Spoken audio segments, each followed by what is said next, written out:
live in our broadcast studio, Basia, Matt Bianco. Who would have thunk? After 20 years, you guys are back together again. Welcome to Sirius. Better late than never.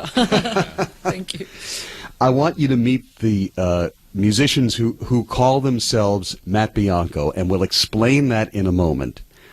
First off, and she is the female voice amongst two gentlemen. She is the lead vocalist, but not the only voice that you hear in this group. And she is an artist who, as part of Matt Bianco and also as a solo artist, has had tremendous success through the years with a sound that is rich and soulful and swinging. Basia, I'm not going to venture the last name, but I got to ask you, only once, how is it pronounced? Trzechelewska.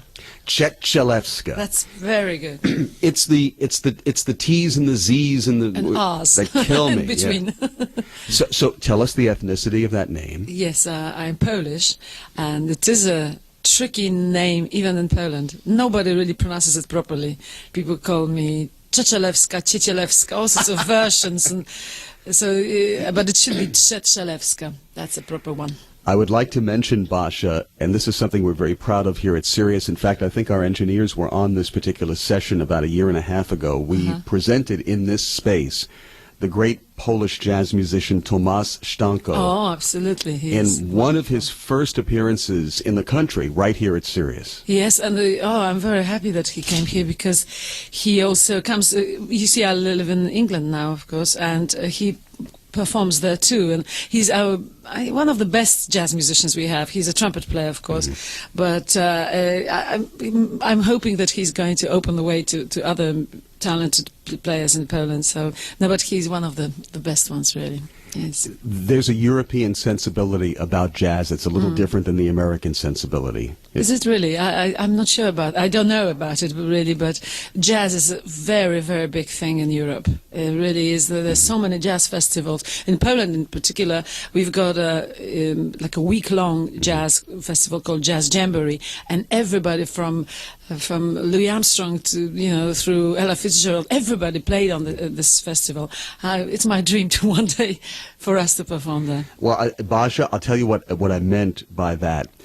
There's as much jazz being performed in America as there is in Europe. Yes. I think, this is just my personal feeling, you tell me how you feel about this, because the Europeans can stand back from what we do and see it as an American art form, yes. and because we're immersed in a world of pop culture that has veered away from this music, maybe they see something that we don't in America in our jazz. Is that possible? It's absolutely possible. I mean, the American musicians in Europe are revered, really. When I think about people like Wynton Marsalis and Herbie Hancock, or Pat Metheny, these people are completely on the pedestal and they sell out very big concerts. I don't think it's the same here. I see them, but they play little clubs and stuff where in Europe they are just enormous stars, very respected.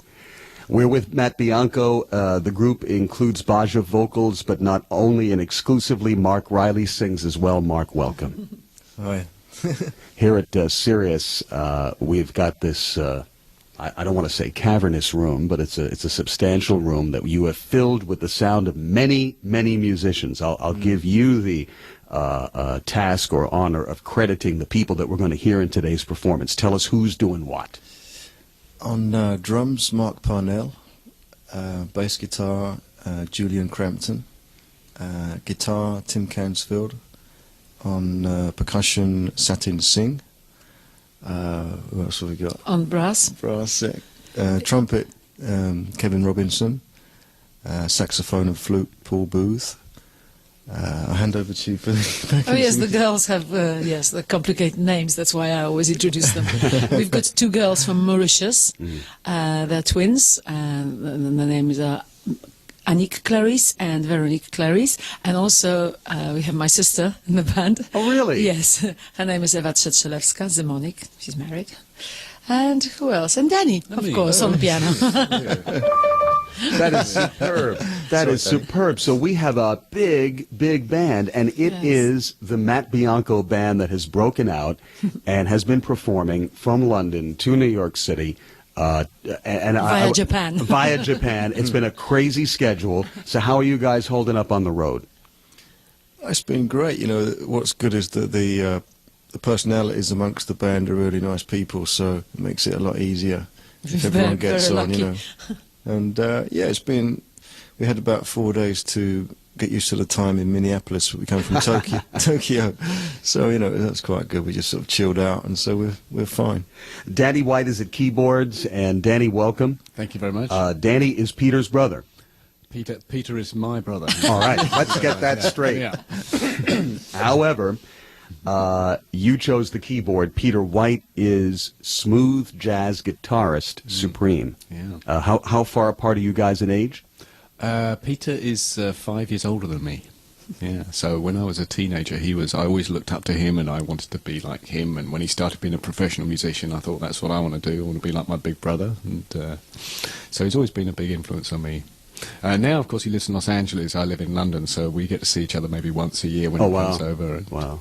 And when he does come over, we usually hijack him and lock him in a room and make sure he plays on at least half a dozen of our songs before I let him out. And He's a very mellow cat. He is, he has as relaxing a Yeah. personality, you know, to be around and in an interview situation. That's He right. is. Unlike me, unfortunately. Yeah. Well, you seem to be pretty laid back. I got to ask, what music did you guys grow up listening to as teenagers?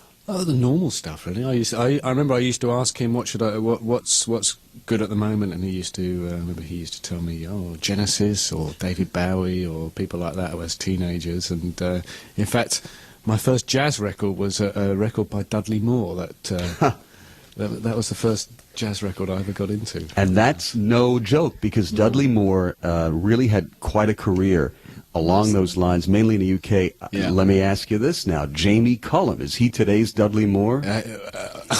On his way? He looks like him, but... Yeah, Same size. Jamie Cullum's doing very well in the UK. Is he making inroads in America? He really is. Yeah. I think that there's a big, I hate to use this phrase because it's so industry, but there's a hole in the market for somebody who does that kind of thing with sass, you know, with Right. real Yes. youthful abandon. Yeah. And I think he's he's hitting that unique, mark. really. Yeah. So one last question before we hear a song. Matt Bianco, explain the genesis of the name and why, when you guys reformed, you decided to honor that original name. When we first got together, we used to love the theme tunes, like 50s and 60s, like detective theme tunes. Bum, bum, ba-dum, bum, bum, Yeah. ba-dum. They would have sort of jazzy Latin bongos, all that kind of stuff, and we decided to invent our own fictitious character that was in one of these situations. Ah, so he's like a superhero of sorts, a musical one anyway. Yeah, like a spy detective sort of thing, you know. And it was funny for a few weeks. But, Well, let's see now. Dean Martin played Matt Helm, right? Matt Wasn't Helm, that the yeah. character? Oh, yeah. So you guys were connected to that sort of cocktail-y age very early on. That was a kind of a chic, fun camp, whatever thing that inspired you? absolutely. Yes, the 20 years ago, the emphasis was very much on style. So the clothes was perfect. Everything was kind of Italian, sharp suits. And I had this specially made dresses for me, really tight, high heels, hair up. You know, it was all very stylish. Now I think we're paying much more attention to music rather than to the look of it. But it was fun to do that. Well, now, people who are currently the age that you were at that time and going through that fun period still like to play dress up. Very much so. I think there's a lounge core, as it's Yes. called overseas, which is a kind of a chic, and there's an emphasis on style and fashion, and also getting into a kind of a mellow vibe. In fact, the operative phrase is chill. Any thoughts about that? You guys chill out? Have you been to chill out lounges in Amsterdam or London or any of those places? And ironically, will a Basia tune or a Matt Bianco tune come on the DJ's playlist, you know?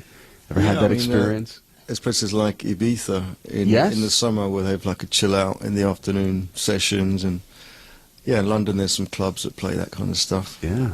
Well, I'll bet you guys will fit effortlessly into that world, and we're going to hear an example right now because we are lucky enough to have you live. Matt Bianco, Basia, let's do a song now, which I believe is the first track that you'll hear when you slide the new Basia CD, the new Matt Bianco CD, into your player. The tune is called Ordinary Day. Tell us what or how the song came about. It's probably one of the first songs we started working on when we decided to give it another shot at working together. Mark had an idea for a title, and Basia took it away and wrote a lyric around the title. And what else? I think we thought that this song was a good link between our first album and this one. I mean, this new project that we're doing. It was slightly reminiscent of the old record, the first record that we made in the 80s, and so that has become a first track on the album, and also it was chosen almost universally as a first single, not necessarily because of its commerciality or anything. It's just I think it was the most reminiscent of who we were then. Fair enough. Filling a gap of time, but not of style. Here is Matt Bianco, Basia, Ordinary Day.